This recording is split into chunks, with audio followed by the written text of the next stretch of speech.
Okay, so we are now in the final session, and the final session is related to gender responsible budgeting. Essentially, what Lydia talked with you about is the first side of the tax equation, of the public finances equation, and that is how to collect money. What I'm going to talk to you about now is how do we spend the money that we just collected. And that's the budgeting side. Now, we're going to have, for this topic to be discussed in a meaningful way, I will first like to try and tickle a little bit your way of thinking. So the perspective that you are coming from. Now, you all heard about the fact that there is an inequality in pay between men and women, that employers will pay women for identical work less than they will pay men, and that we have statistical data to show what are the percentages of this inequality in various countries, Serbia included, but this is a global issue. Just to mention that there were hot disputes during the introductory lectures about some students ask how is that possible, and they did not believe they. I will give you a very simple example. I used to be the head of a consulting firm's tax department here in Belgrade of Deloitte. I had 80 employees, and I had absolute freedom to offer my employees a salary package I saw fit. When I was offering them a salary package, I would be thinking of, my competitive position on the market, my need to keep them, if I wanted them, to keep them with me, to incentivize them to stay, not to go search for other employers. And therein, it is your personal view of the employee that that decides what is the package that you're going to offer, because you have some leverage, some freedom in the size of the compensation that you're going to offer. And very often when you are faced with a female candidate, people will offer less than they would a male one, simply because a woman is less respected than a man. That is simply true, and I've personally seen it in practice, wherein a woman on the same position, doing the same level of work with the same quality, will be offered, let's say, 5 to 10% less than a male who's doing identical work. Simply because our mindset is going to kick in when we discuss with her. And from a purely economic perspective, this is something that you have to understand. It is absolutely normal for me to pay you as low as possible in order for me to get what I want from you as an employer. So that's a very cruel relationship, but if you view it otherwise, you'll be wrong. I will be nice to you. I will think about your interest. I will think about you as a human being if it is in my interest, right?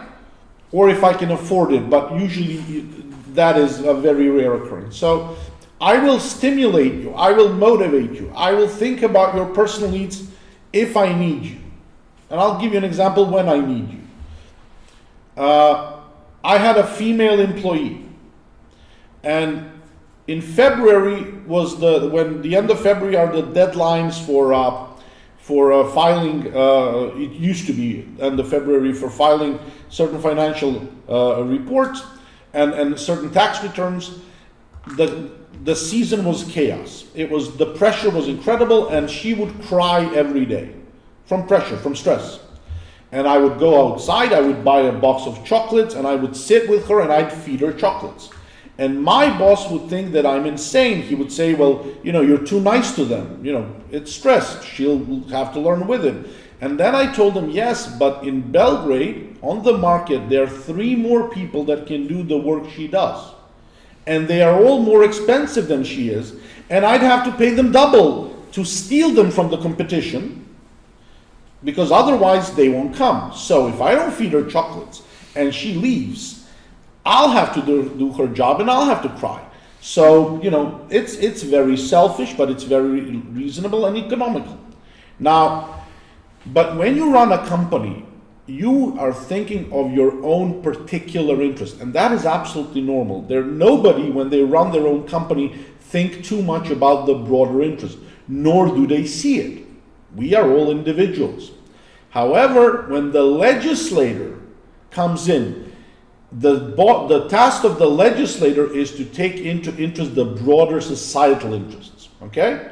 So, from my particular interests, it might be okay for me to be capable of paying, let's say Lydia here, 100 euros less than I'd pay her if she were a man, because I'm gonna get to keep the 100 euros.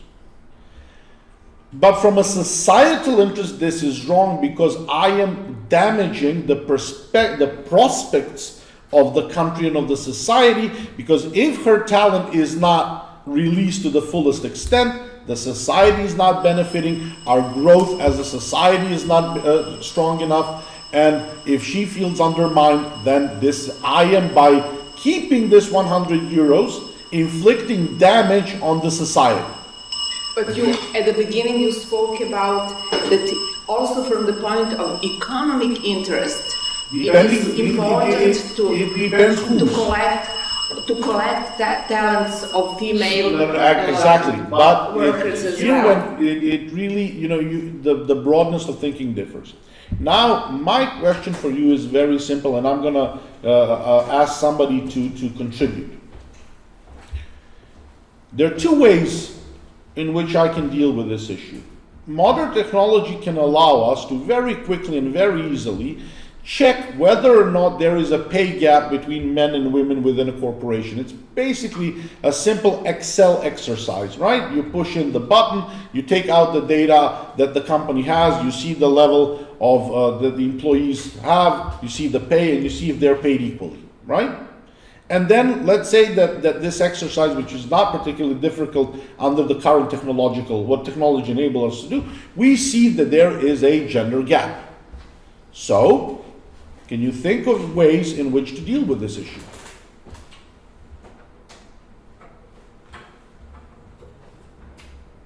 I'm going to help you out, just to show you the mindset that is necessary for this debate.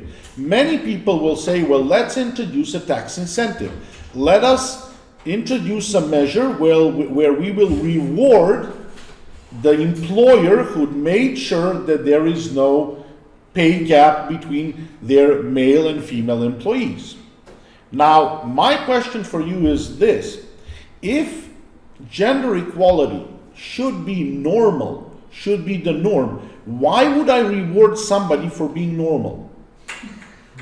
Why shouldn't I penalize those who are not normal? So, instead of incentivizing those who behave in a normal way, but herein we take a moral stance, an ethical, we take a stand as a society. That's why I told you that we step out of the neutrality game. We say, well, gender equality is the norm. If you are not adhering to this standard, you are not normal. Okay? You're a deviant. I'm going to punish you for it. Now, why am I going to punish you for it? That's the question. Am I punishing you for not being good? Because there we would have a huge debate. That's why, if you remember in the first class, I insisted we can't afford to treat women unequally. Because if you're going to punish me just because I'm not a good person, I would probably have to be punished on a daily basis. I'm not particularly nice nor good, right? I have evil thoughts. I do bad things. We all do, to a greater or a lesser extent. But that is part of my. But by thinking badly about my neighbor, by small talking behind their back, I'm not really inflicting any damage on them. I'm just being me. Right? You can't punish me for this.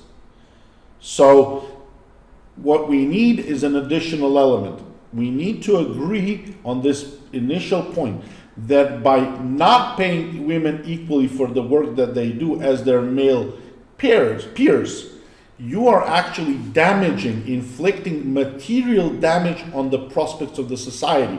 I am punishing you because you are punishing me. I am going to have to pay for what you are doing because I will not be able to generate the level of growth and thus the level of revenues, because these are connected. The amount of tax that we can levy and collect is directly related to the level of economic growth, right? So essentially, the mindset has to be shifted. If we accept that this principle, this equality, is something that is a must, that it is the norm, then we're not gonna, congratulate people for being normal. You can be rewarded for being exceptional, but you're gonna be punished if you're a deviant. And you're a deviant not because you're infringing on moral values, but because you're infringing on the economic prospects of the society, because your behavior will lead to economic consequences that other people will have to pay for. So we are just doing the fair thing of making you pay for it. Okay? So bear in mind that this type of a mindset is a step forward. We had an interesting debate a few years ago here at this faculty where most of the female professors who were defending the feminist perspective were against the penalizing method. They were all for rewarding those who were treating women equally. But for me, this is a completely wrong approach, because you don't reward somebody for being normal. That's the norm. That's the way you should be. If you're not, we'll punish you, right? Okay. What was their logic? That this is too aggressive. But I think, again, this is what you need to look at is whether this gender perspective, the equality of the female, right, in relation to males, is something which is a principal basis of our society as it should be. If it is, then we have to defend it in the same way as if we would defend the fundamental right to property or the fundamental human rights, right, that we do. True, but I understand them because as women they're probably afraid of a backlash. So they're like, okay, let's go step by step. Which again shows the necessity for the changing in the mindset in which we view this topic. Definitely, but just trying to figure out where. My personal view, yes, please.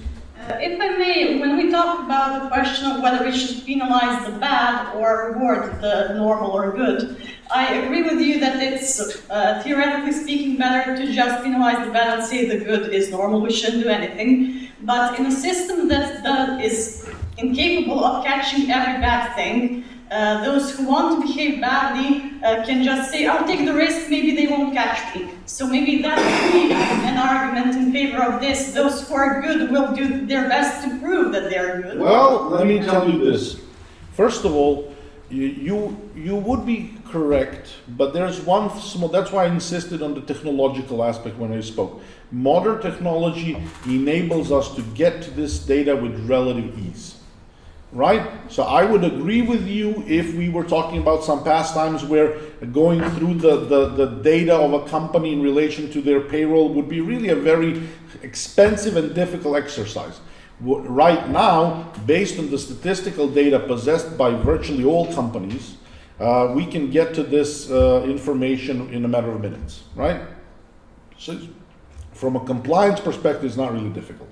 Secondly, if you were to provide incentives, every incentive also carries with it a compliance burden. So essentially, I would still, for getting the incentive, I would have to show that I've done something, right?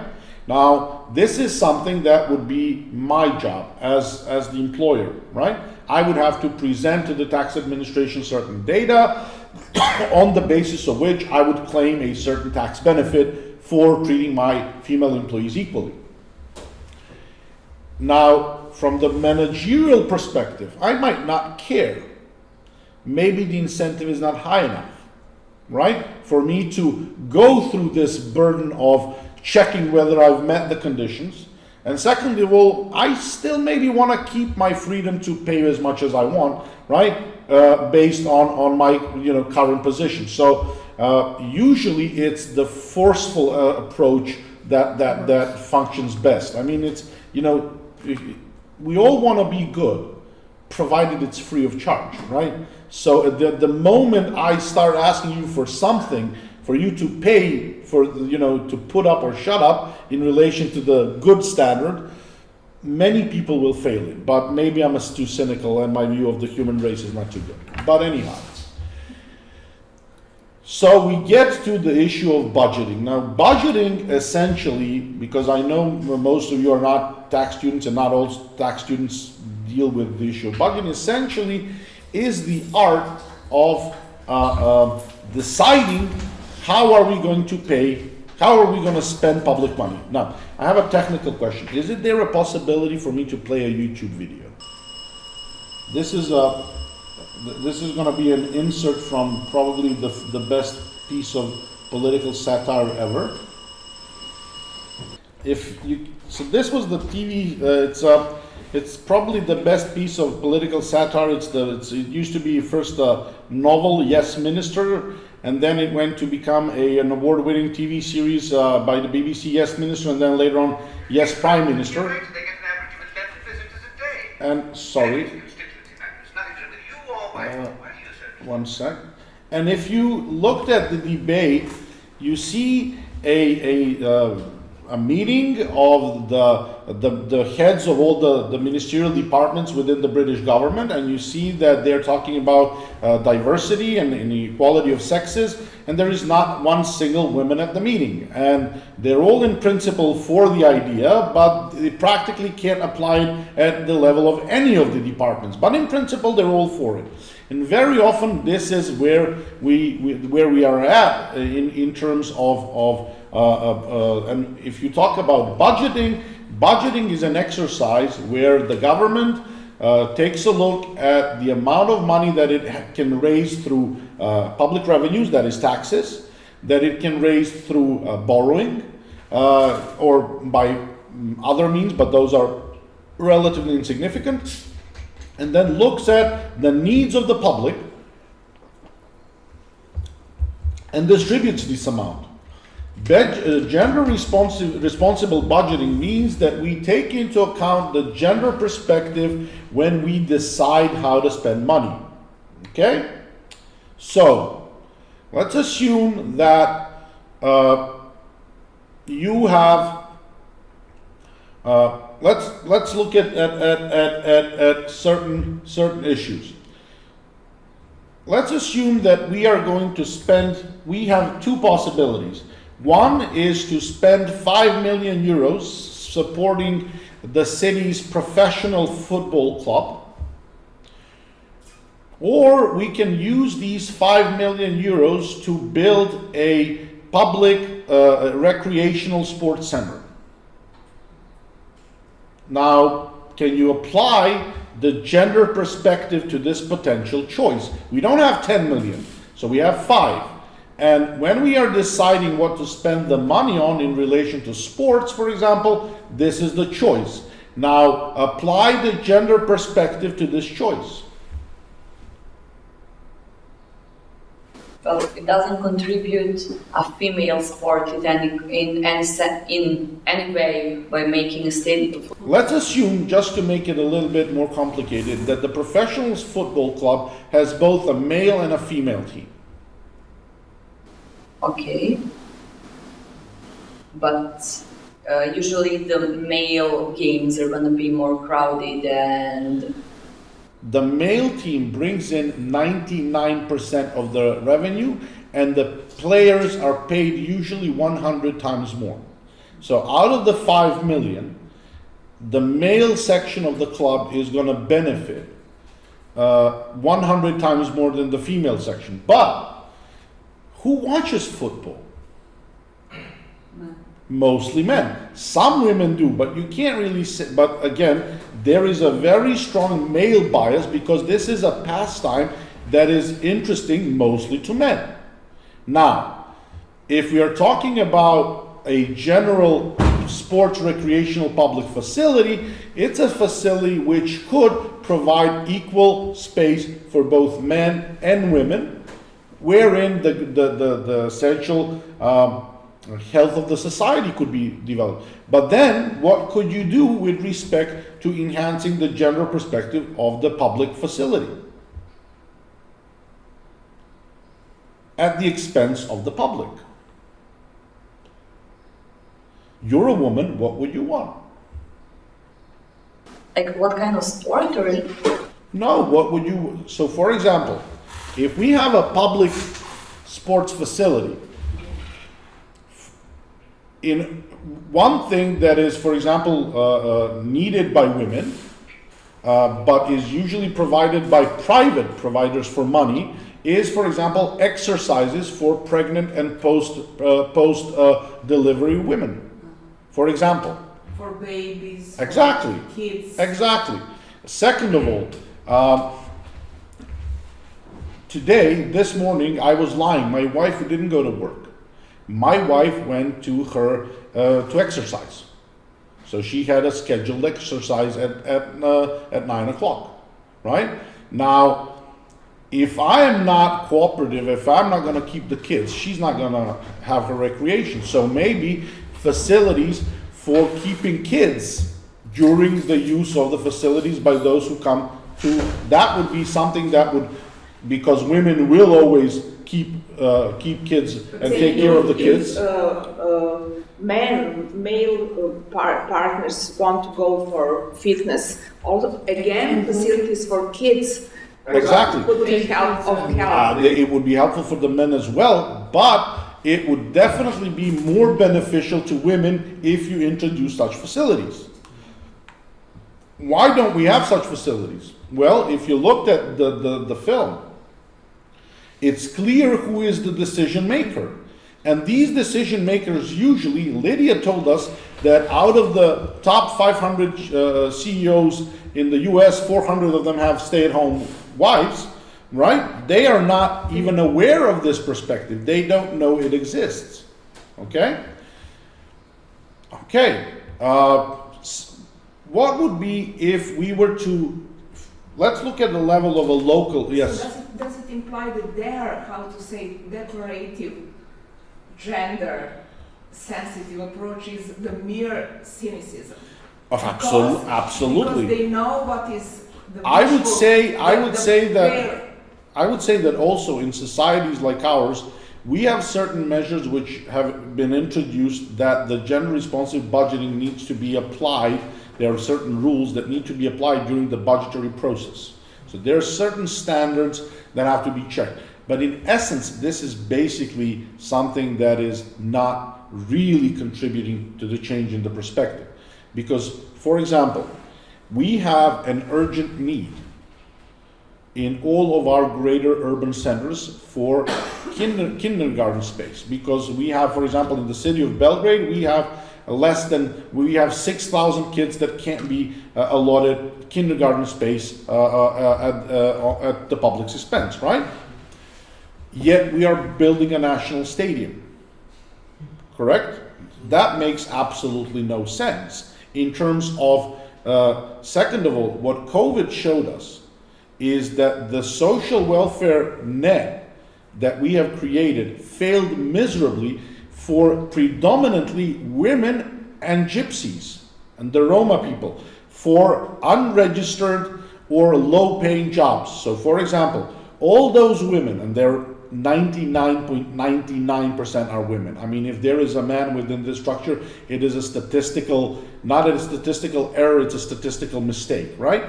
All of women who provide services in cleaning houses, right, for private households, and who relied on this income to feed themselves and their families. What was their fate during the COVID epidemic, right? Starvation. All of the people who were relying on providing these low-level paying jobs in the service sector, which are usually unregistered, the vast majority of these people are women. There was no social waitresses, right? For example, there was no social welfare net for them to fall In terms of gypsies, it's the collection of secondary items that they were at the level of starvation during the lockdowns. So then we start thinking about how do we structure our budgetary systems? How do we allot money? So let me give you an example. The most discriminated section within the Serbian society in terms of the social protection are women entrepreneurs in the case of pregnancy and in terms of post-delivery period when they need to take care of the baby, right? Because first of all, if you are an employee, there is an employment spot that is theoretically waiting for you, right? That you can return to. But if you're a business owner, who's going to keep your business if you're a sole entrepreneur? What happens to the business? Sorry for interrupting you. If I remember well, there were protests. Mm-hmm. Exactly. But this is still not resolved in a satisfactory manner, where this cannot be really resolved through taxation or social security measures. But what you need to do, you need to put up money for it. You need to provide them with direct assistance through the budgetary process. And the budgetary process means that the people that you saw in the film who sit and decide the preferences that we're going to spend money on see this issue as issue for which money should be allotted for, right? So instead of going into the specifics, I mean, what you need to do, this is a far more difficult process than, for example, simply going through a measure with respect to changing a tax law. Because I'll give you an example. If you want to create short-term political points, you would go for a tampon tax. You would go for reducing VAT on tampons, right? And you can promote this and say, well, I've done something. You've done nothing. Because the merchants are going to just keep the difference. It's been proven pretty much anywhere, right? For example, we had such a measure which also tended to help out predominantly women. It's a VAT exemption for baby products. But that measure is insanely stupid. It costs more than it provides. The administrative compliance costs of that exemption are higher than the actual benefits provided. So we as a society are spending more to provide that incentive than the incentive is actually worth. So what is the alternative? The alternative would be, for example, to subsidize directly, to provide certain products free of charge, or to provide certain products at specific locations at a lower price at the expense of the government, right? You can't charge them more because I bought it already from you for 50%. I've put up half of the money, right? So not through taxation, but through direct subsidies. And let's talk about, let's say, menstrual products. So you have two choices. One would be, and that is usually the easy way out. One is I reduce with VAT. Now the consequence of this is usually, for example, in the case of VAT, that the merchants keep the money. The prices stay the same. As long as the consumer can pay what it used to pay, the prices will not go down, right? Unless there is an exceptionally strong public pressure, but that has not been the case usually in most places. Or secondly, what you can do, and some countries do this, Scotland is an example, you say, well, if menstrual dignity is an essential principle, if this is their biological trait, I mean, they can't not menstruate, right? This is not a choice. Then it is the society's task to ensure that every female is provided with the means to be dignified in something which is an inherent trait of her person that she cannot influence, right? So the government then, but why is this now a more difficult task? We can allot money to purchase tampons, right? But then we have to introduce mechanisms on how to distribute, how to avoid abuses, How to ensure that everybody gets it? Should we do it through schools? But then what about the older women? Should we do it through the universities? Should we do it through the system of public health care? Is it sufficient enough? For example, the municipality of Palilula, which we are physically located right now, has one spot where it could distribute, or maybe two.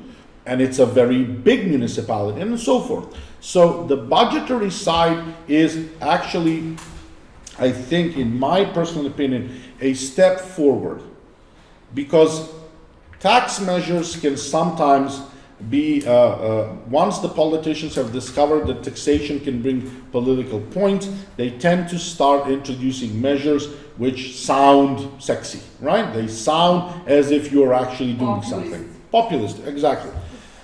The budgetary process is a long-term process, because very often when you start spending money, in order for you to see the results of what you are spending on, or what you're investing in, will take a lot of years. And so for the publicity element, you need to wait. And maybe the benefits will come when you're not even in power, right? For example, you can start building kindergartens. The kindergartens will be built in 3 years. There's a different government that will take pictures at the opening ceremony. So the gender responsible budgeting, there are two. One thing I am in favor, of course, and I think this is useful, to have explicit measures, explicit standards that need to be met, because these facilitate, they speed up the development of the mindset necessary. But in order for gender responsible budgeting to really become a reality, it is the electorate which has to demand that such principles are the basis on which the decision-making process is done. If there is no pressure from the electorate, the politicians would not react, and we can never introduce strict enough standards within this process for constitutional and other reasons that will guide them. We can't put in so detailed rules. So standards should be provided explicitly, but in the end, gender responsive budgeting will be a secondary effect of what the preferences of the electorate will be. So what we need to work on is actually developing the mindset of the electorate, because only that pressure will induce true gender responsive budgeting. And I'll end here because it's 1, and open up for questions. Already one. Yes. So the time ran. So is there and no, I will not misuse the time, but just one question. Okay. So is there any ideal, typically speaking, from the point of standardization, is there any idea about the combination of gender responsible budgeting together with gender equitable taxation as the highest standard? And then, so would you be able to articulate, to develop such an ideal, typical model of the best possible combination of these two? And would it mean then that this standard, the high standard, if at all, if it is possible at all, be, how to say, applied upon concrete historical I think that Lydia, contexts? I think that it's all about having the right mix. So for example, from my perspective, the measure that I would like to see the most, that I think would have the best effect, would be a mix of several factors and taking into consideration some of the more cynical aspects of the political process that we see. For example, and I think in certain Nordic countries this actually happens. And I'm going to now speak from a very, very, let's say, selfish perspective. I personally think that the demographic challenges are something that is crucial, so that we need to work on having more kids, right? Now, that somebody will say that's a very chauvinistic perspective. No. But I say, in order for this to happen, what you need to provide women who are in the workforce, and that is the absolute majority of the women, not to stimulate them to leave the workforce, because they won't, right? They're more likely to leave the country than to leave the workforce, but actually to allow them to have an employment environment in which their decision to have kids will not impact their career prospects. Employment environment plus family Now there is a problem. Let's say we look just at the employment problem. environment, fair share of obligations. The problem that we have here is that in no country on the planet, including the Nordic countries, have they actually accomplished to have the private employer not take into the perspective this notion, oh, she might have kids and leave me, so, you know, I'm still going to choose a man. Or, right? The question, are you planning to have kids? Which is illegal, but it's still asked. But there's a space, and it's a big space, where you can actually legislate, where the employer will care only about what you tell him to, and that's the public sector. Right? The public sector is not driven by profitability. It's driven by what it is being told to do. Right? If it's told to be unprofitable, it'll be unprofitable. If it's told to be profitable, it'll be they do, because they're the public sector. So why not, for example, and in the public sector, you could tell them that their KPI, so key performance indicator, on the basis of which they will be rewarded, is gender equality, ability to allow women to have certainty in respect of their maternal position.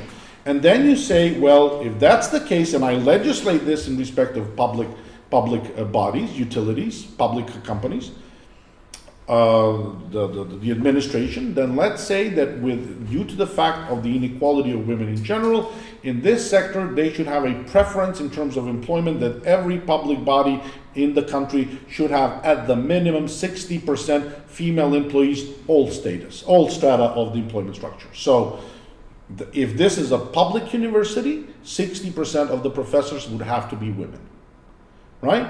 If we're talking about the police, 60% women. If we're talking about the electrical utility company, 60% women from the CEO down, right? Because therein you can ensure, because if you are, now I go to a chauvinistic perspective, if you're a real man, then you'll be capable of succeeding in the private sector. Go fight the battle, right? So in this situation, what you do, you say, well, I'm going to now regulate the sector, provide more jobs where I can ensure that certain rules are protected more than in other sectors. And of course, there is no, I can't force women to take these jobs, but usually they will, because again, if you looked at who is making the decisions, if you put more women to that table, then the salaries of public workers are going to, rise, because they will be deciding about themselves. So this is something where you speed up the process of bringing women into the decision-making area, where their voices then they're going to be heard more. You're not really infringing upon male rights that much, because the employment maybe you've even lowered competition on the private market, right?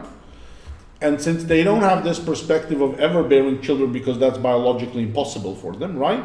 Then this aspect of the is mitigated within the labor force, right? And the opportunities which are being offered.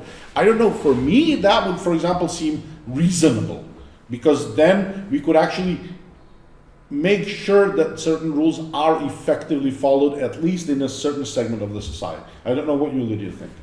Does it make sense or not? It makes sense, but maybe you should start from the top and then from top down until you get to the full-on police and everything. I guess it's easier to start, but I would add that just changes the employment picture. And I would like to add on, or see being added on, the wealth taxation and taxation of capital. Because once you deal with make it more comfortable for women to stay in employment and go back to their workplace, you're still taxing them, not only women, but men, also working men, more than you're taxing capital owners. And I know there are issues, and all the economists would say yes. No, absolutely. I think But I think that's one of the crucial points, and it's not only a feminist. the only point of view. technical issue, but I think that would even go more in line with what the data that you showed in terms of ownership, real estate ownership.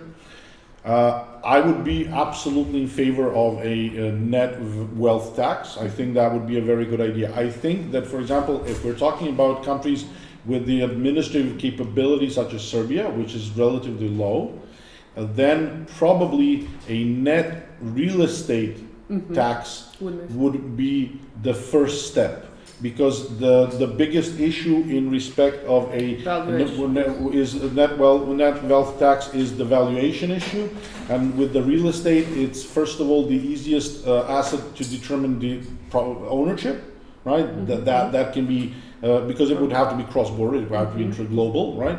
And so I would go first for a global net real estate tax, similar to what they have, for example, in France. And then from then on, as the capability increases, Why not yachts and planes? And yachts, cars, planes, whatever. expensive cars, everything that is easily. That's not in the house. I know you cannot do paintings, movable and property, jewelry, and limited liability companies are difficult to appraise. True. That would be a nightmare if it's not listed. If there's not a free market.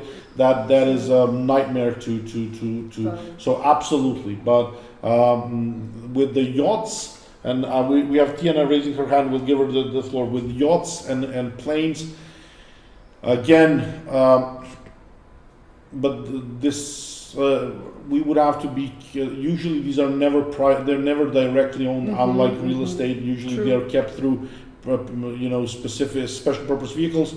But again, so is real estate. Initiative at the level of the EU is the final owner, the beneficial ownership initiative. So we might be able to figure out who the end owner of whatever we're looking at is. But that's for the future. We'll see. Yes. Okay, because I don't know, it was just from my side because we lost the video for a few seconds. It's back now. Oh, it's back? Okay. Another side, I think I would be very much in favor of an inheritance tax, a very aggressive inheritance tax with 50% rates, but with keeping a threshold of between 300 to 500,000 euros per inheritee, the one who inherits. here.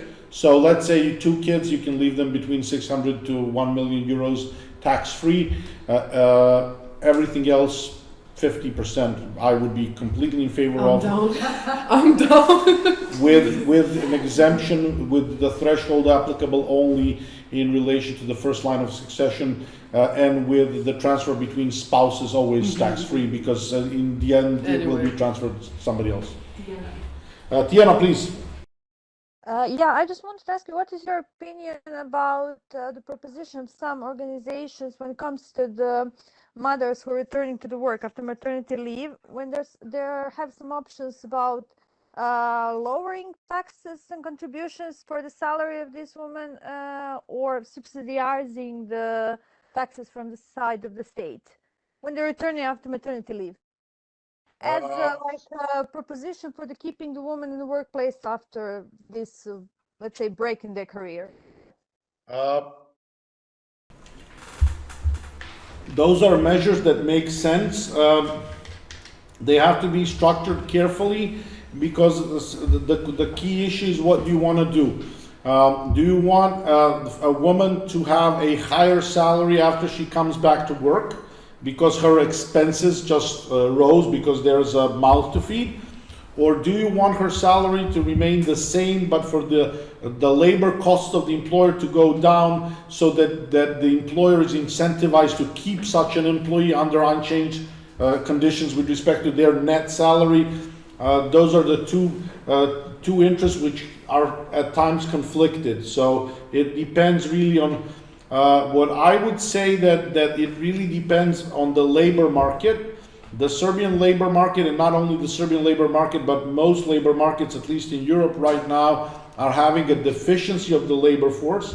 So the negotiating position of the employee has improved considerably in respect to where it was 20 years ago. So maybe there is even a potential to go for a measure that will actually contribute to the raising of the net salary, to the available income of the employee who is coming back from maternity leave.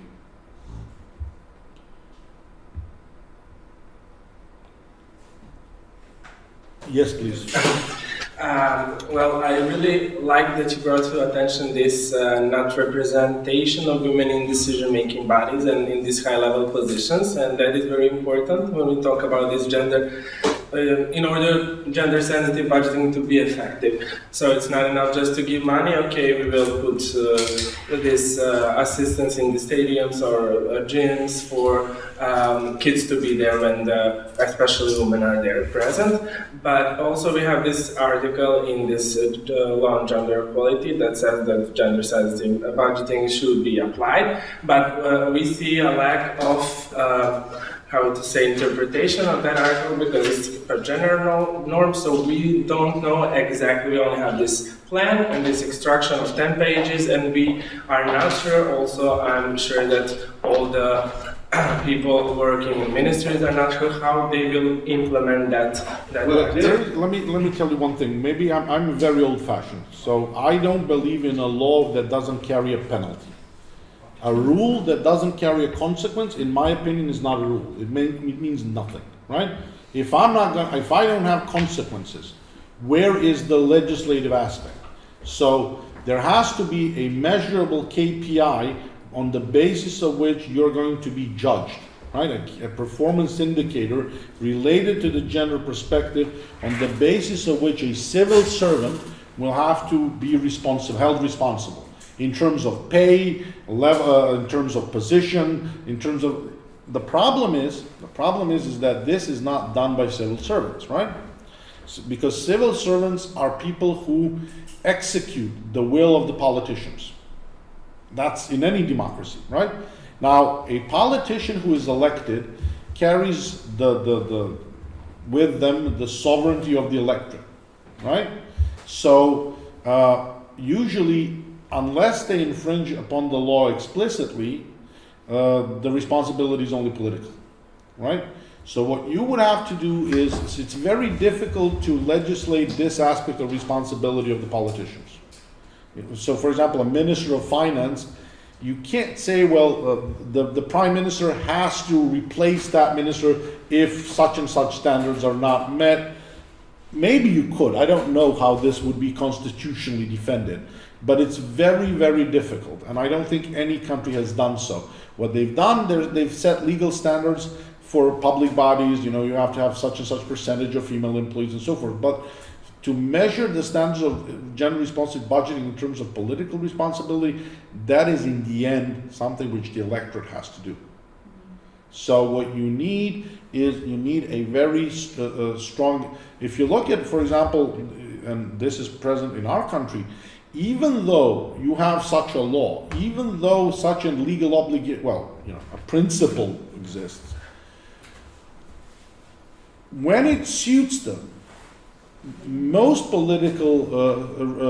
politicians will revert to chauvinism, to the paternalistic, patriarchal attitude of, what do these hysterical women, what are they screaming about? This is all a joke, right? And unfortunately, there will be many women who will contribute to this, saying, well, yes, I am, old-fashioned woman, and I agree this is all a joke, right? So what you need is, when it comes to budgeting, you really need a political will.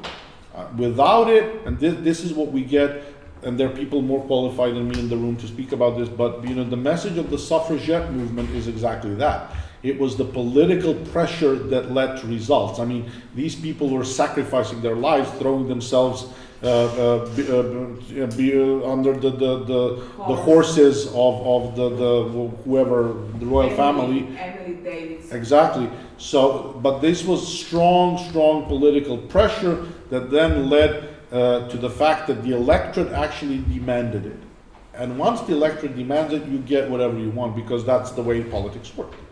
There is only up to a certain level that you can legislate this, and you've seen that even in the countries that did legislate like ours, that was not really a particular success. I don't know if you disagree, Lydia. With the gender responsive budgeting? Yeah. Depends. I think Spain went really, really far, but that's the mindset. They went far in the mindset, but when you walk around Spanish cities, every second billboard is related to gender equality. Like commercials, when you're in the traffic and someone says, oh, it must be a woman because she took a wrong turn or whatever, you have billboards saying that, she must be a woman, and then you have statistics that men cause, 90% more traffic jams, taking into account the number of drivers. So I'll count But that. Spain so is every wonderful, second, but you have to... Yeah, and they are the best. But you have to realize In that that Spain is a very special case. I know they had a Until huge problem and they did everything they could Not to only actually that, change until 1980, this is also interesting. For example, they have a very huge switch from an extremely conservative and and fascist extremely society. exactly that was until 1980s. So, for example, they had an absolute prohibition of pornography. They're the biggest European consumer of pornography. They had, you could go to jail if you kissed on the street. Now it's a backlash. A lot of it is a backlash, but this backlash is strongly politically motivated because people experienced until the 80s what they've experienced. So essentially, again, if there is a political will, there will be a way found. Because then again, all these billboards, somebody had to apportion money for them. Of course, that's what I'm And saying. somebody had to say, yes, I will vote for the politician who gave money for this. Yeah. And also one more thing, it's based on personal experience. For example, I'm from Leskovac, that's my hometown. And in my hometown there is this card, bonus card called, or loyalty card, not loyalty, but in some similar cases. And for example, if the woman has 3 children or more, she is entitled to some bonuses, to be not to wait in the line, etc., and which I found really good. But for example, this is just an example. We have a woman who is full-time worker. She is working in the city hall, and she has 2 kids. And in that case, she has no, rights as No benefits. privilege and benefits. So, and also we have when the woman has 3 kids, she has additional financial help, which is also great. But as I live in this society where there are a lot of poor women and children, what about I don't know how to put it into words, but some people will be motivated, To have more kids. yes, which is good thing, but poor people, But this is only, I think, I know what you're referring to, but the only section of the society where that has shown to be, not shown, it's never been shown to be the case, but where we still have high birth rates despite the horrid living condition is the Roma population. Everybody else is far below the replacement levels. But in terms of the Roma population, it's a completely different debate, because the Roma population is to that level discriminated and set out of the general society that they form a society of their own. And usually it's not because, not usually, but there's a misconception that they like it that way. No, it's because we treat them that way, and they have no other option. And that's something which is a huge problem. Which is, I think, the best example is there's been a study on the racism in society, and we were shown as one of the least racist societies in Europe, which is probably true in terms of blacks, because we don't have them at all, so we don't have an attitude toward black people. But if they were to measure our attitude toward the Roma people, we would probably qualify as the most racist society within the most racist societies in Europe. So it's really a matter of perspective. And I think in terms of the Roma population, the biggest challenge, the biggest task, and probably I think a test to whether or not we are going to remain a viable society is whether we show capability of integrating the Roma population in a reasonable way. So if we win this, then probably we as a society might have a chance of long-term survival. But if we don't, then I don't think we'll have because it's only if with our birth rates, only those who can integrate will survive. Those who don't integrate will die out. That's as simple as it comes. Maybe there are some I Yes. do not want to take the time of the others. Are there? Any questions, please? Comments? So Yes. I liked your lectures of both of you very much, and I think that you very convincingly showed how important this topic, budgeting and taxing, are for gender equality. Maybe many people are far from being aware, but I think they will more and more. And I expect from you to write a book with introducing the whole logic of understanding this relevant topic, and then with guidelines. And from the point of guidelines, or what I need, Lydia, also from your lecture, something additional. Again, which would imply some guidelines for how to go further, how to improve, how to manage gender equitable taxation. So you spoke about taxing structure, then you gave and effects on gender equality, and you mentioned many very, very interesting and indicative examples from different countries. But at the end of the day, I would like to hear, not necessarily now, but some generalizing ideas with policy-making implications about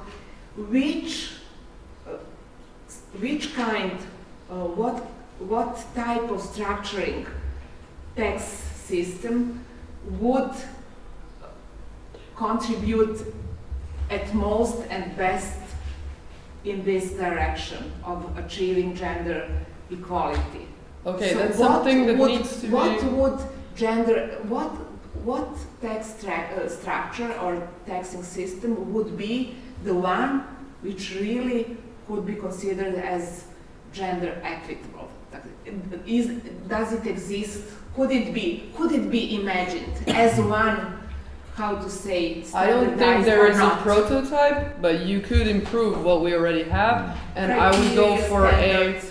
progressive personal income taxation, higher corporate income taxes, wealth taxation, inheritance taxation, what we already mentioned, and trying to lower the burden of consumption taxes that are the most important taxes from a revenue generating point of view in countries such as Serbia, developing and emerging economies. So again, depending on the countries and Exactly, their always, and always. budgeting policy.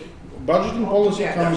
comes as that would be a complementary step, but what you would have to understand what Lydia is saying, you can't have measures except on a relatively small level that are strictly, whose consequences will be related only to the gender aspect. And so for Lydia said, the measures that she referred to with the net wealth tax, inheritance tax, so forth, they have a much broader perspective, and they go into the issue of general lowering of inequality.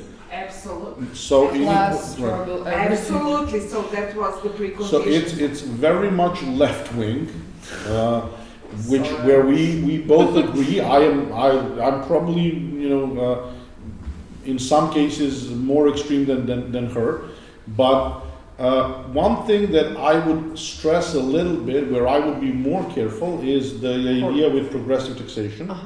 In terms of, I would probably be more extreme in inheritance taxation or net wealth taxation than you. Not necessarily. Right, but we would, let's say, be as extreme. Okay. But with progressive taxation, I would be a little bit cautious. The problem therein is that the key space for women is, and this is something of a Serbian peculiarity and probably peculiarity of developing nations. Education levels. Not only education, what I'm saying is this key space where women is entering the middle class, right, in terms of income. Our general incomes are so low that the progression, top 10% starts at 90,000 per month, right? So in this way, it's very difficult. I would be far more in favor of going aggressively after wealth than income. Because of where we would have to place the progressive levels in our society, wherein we would be hurting significantly, not only the wealthiest, but also the emerging middle class. And I think that in protecting the middle class and lowering the burden in the case of high-skilled labor and educated individuals is actually an investment into the long-term viability of the society and opening up space where actually women will be able to step into this new strata. And I wouldn't be too aggressive against them. But how do you lower what the poorest people pay without increasing what the richest people pay?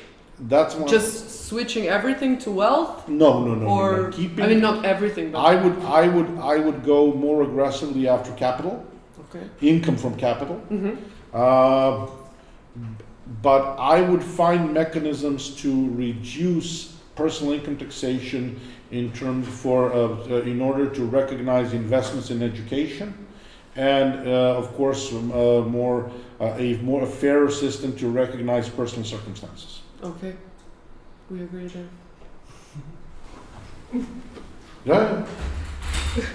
So I'm laughing because I'm exaggerating, but this is a so important topic and it inspires me. So I believe that you agree that we've been living in the neoliberal globalization framework. So the problem, it makes the problem being huge. So how, obviously we are speaking about the need for the welfare turn, the very radical one, left wing, but essentially the very radical one, with tax reforms and budgeting views, turning over, etc., etc. So politically and from the point of the reality, is that very utopian or not so much utopian? Less utopian than it was 10 or 20 years ago. I really think it's a bit less utopian. At least it's being talked about. Maybe not much is being done, but there are many more, even like organizations that are kind of touching upon these questions and suggesting some amendments. Even economists. I'll give you an example. IMF also started talk. So if they are talking about it, might something happen? I think Lydia is completely right. And I'll give you just my personal example. When I was involved in certain measures which were actually bringing a more equitable tax environment here, by some people I was judged as a simultaneous hack of the capital system who is at the same time a communist. So the level of the recognition of the principles is that one can be thought of simultaneously as a hack of big capital who is a communist. And the same people recognize both traits at the same time in one person, which can't really be possible. I mean, you usually are either one or the other. There are no communists or hacks of big capital, usually, right? And then in time, their view changes and they realize that actually I'll give you one very simple example. We now have, which is very close to my heart, because I wrote the proposal on a law in that sense.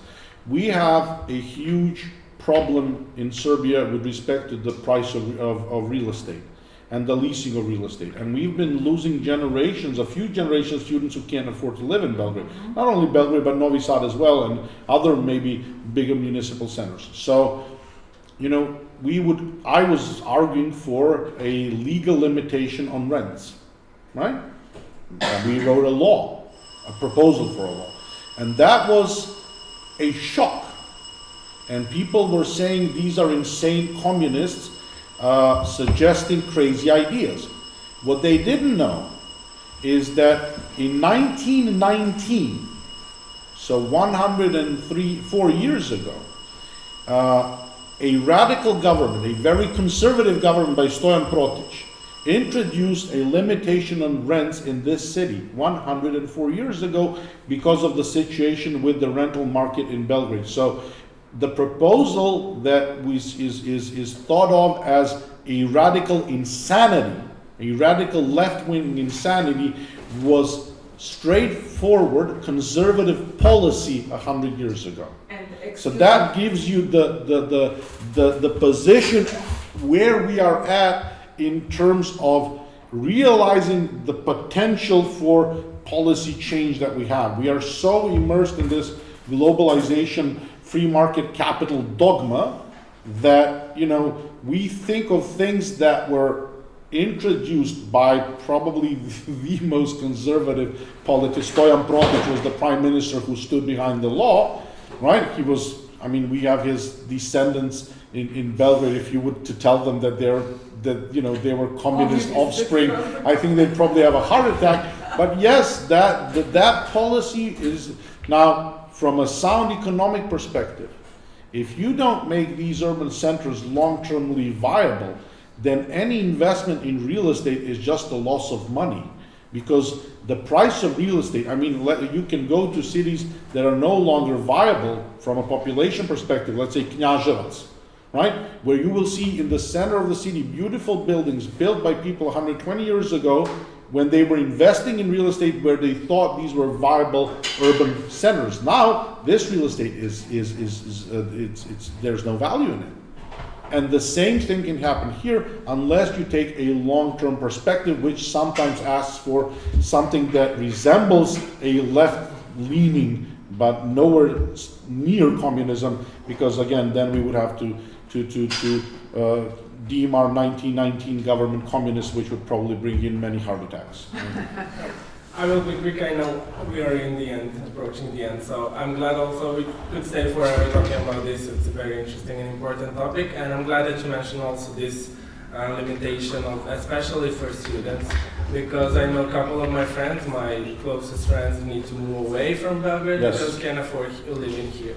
And also my personal example shows that a lot of people are not have this access to education, and we are losing this young youth as a human resource. Absolutely. And also a couple of years ago it was, oh, you're going to Paris, you're going to London, it's so expensive, and now I'm traveling there and it's like it's the same. The prices are, you cannot save anything by staying here, absolutely, literally. Absolutely. So I pay like less rent in Paris than I'm paying now. But that's again a policy, it's a political choice. Because if you hear somebody bragging about that somebody sold an apartment at 12 or 11,000 euro per square meter, and they think that's a good political message, then you have to ask yourself, if you're a political person, well, who's that for? I mean, I'm not going to buy it. I don't know anybody who can afford it, and I'm not the poorest section of the society. So if the development is for those who can afford 11,000 or 12,000, I don't know anybody in that strata, and I want my political representative to work for me, represent my interests and what I want. That's how politics should go. So those who are promoting a 12,000 square meter apartment, they're not working for me. So again, right? So we're coming to the end. Maybe you can just sum up, conclude. Lydia, please. conclusion, nothing, just trying to think about these issues. I hope we just gave some topics to think about, and I guess that's the most important, because these are the topics that no one thought about until, I think the first paper was in 1996, so it's actually a very, very novel issue that's being discussed. So I guess that's my Exactly. 2 cents. Nothing to contribute. That's it. I agree. Okay. Anybody from the side of the internet side, any questions, any comments?